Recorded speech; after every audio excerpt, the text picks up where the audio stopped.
Welcome back where nightmares never rest and the shadows whisper secrets. Let's dive into another chilling tale. So this happened in Wales. You ever heard of the Police? It's this little village tucked away in the hills of Wales, kind of hidden if you're not really looking for it.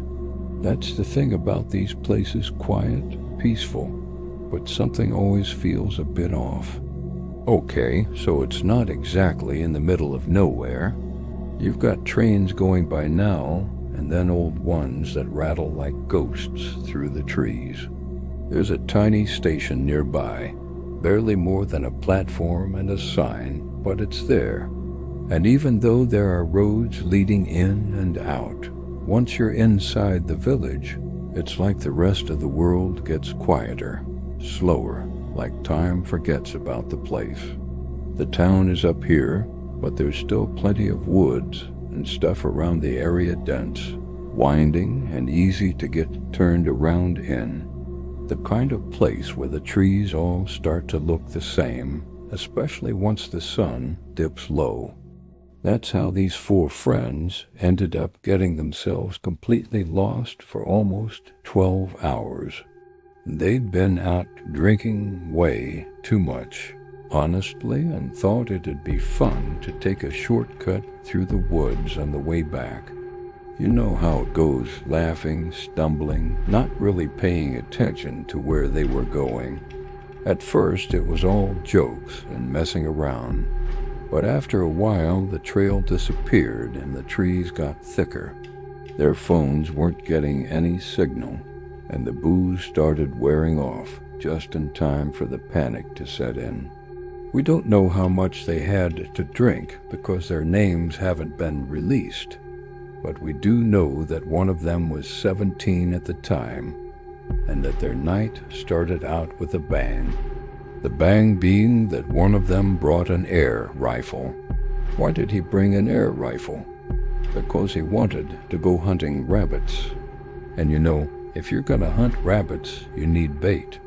So they lured the rabbits out with these flashlights.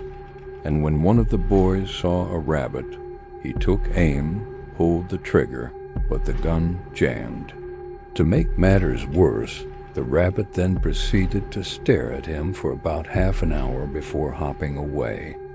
After that, everyone started to get pretty drunk-like, loud laughing, slurring words, barely standing kind of drunk. It was late, and the air had that damp, chilly feel that soaks into your clothes. They decided to walk home, thinking it'd be a fun idea, maybe even a little adventurous. They didn't really know where they were going, just wandering aimlessly, hoping they'd eventually stumble onto a road or a familiar landmark. But it was dark and the woods were thick, every direction looking exactly the same. Then, out of nowhere, one of the boys tripped, his foot caught on a root or maybe a rock, and he went tumbling down a small slope. Before anyone could react, there was a loud splash. He'd fallen straight into a shallow river that cut through the woods, hidden by the brush in the night. Now, luckily, they were able to get him out, but not before he hit his head pretty hard. And when he did, he started to bleed profusely. In fact, he bled so much that they honestly thought he might die.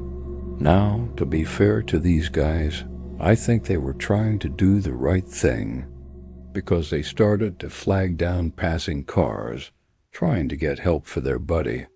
But the people driving by were understandably uninterested in helping a bunch of drunk teenagers in the middle of nowhere. I mean, that's a setup for a horror movie, right? A bunch of drunk teens in the woods in the middle of nowhere, and people are just driving by. Nobody wants to stop and help them.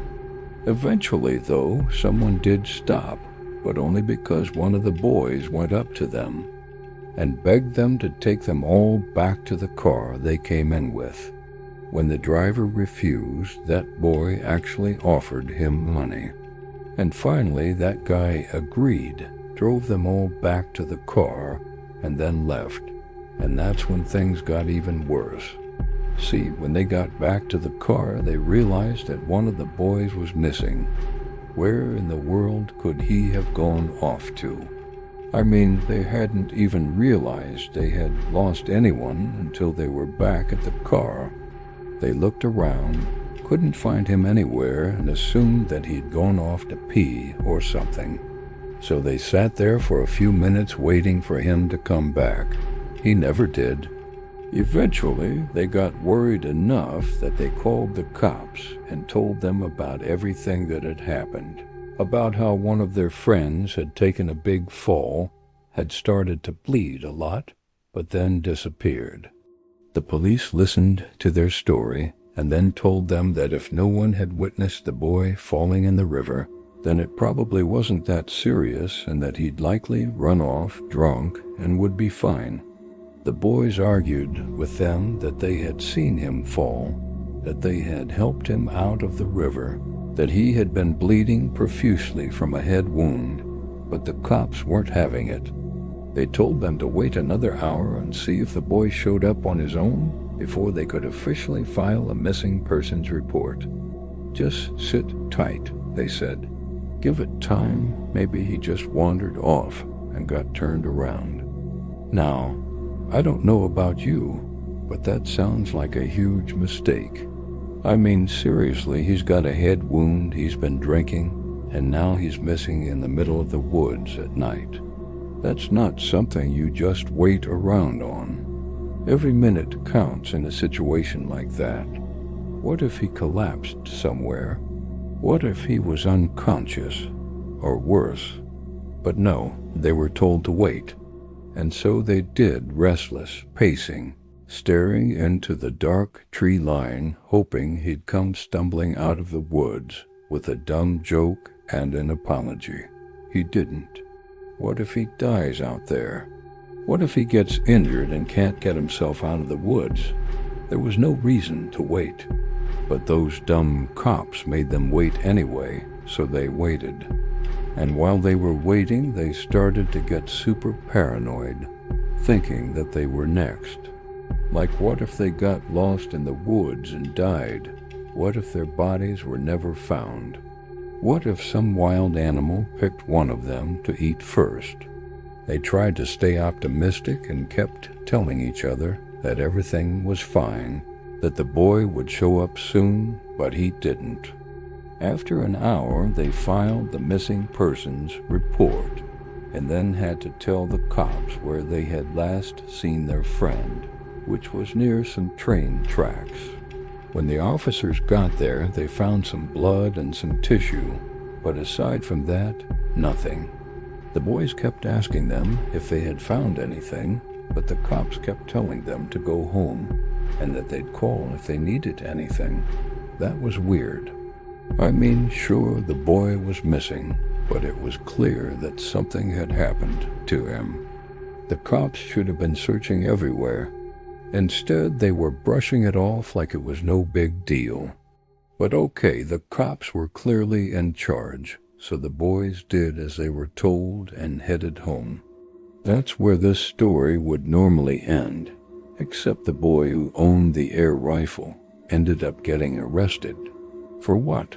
Well, when the cops searched his house, they found that same air rifle, and it turned out it was loaded and the bullet was still in the chamber. That was illegal, so they nabbed him for that. Then they also found some more bullets, and they discovered that the ones inside the gun and the ones that they found on the floor were the exact same brand and weight as the bullet that was lodged inside the boy's head. That meant that the boy who had fallen had been shot with that very gun, and the boy who owned the gun knew about it, but didn't say anything. Why didn't he say anything? Well, we don't know. Maybe he was scared. Maybe he didn't want to get his friends in trouble. Maybe he was worried that he'd get arrested. Whatever the reason, he kept quiet, and his friends suffered for it. The first-person narrative-style stories are the best, aren't they? Thanks for tuning in to another spooky story. I really hope you enjoyed it. If you did, don't forget to hit that like button and subscribe for more chills. Appreciate you.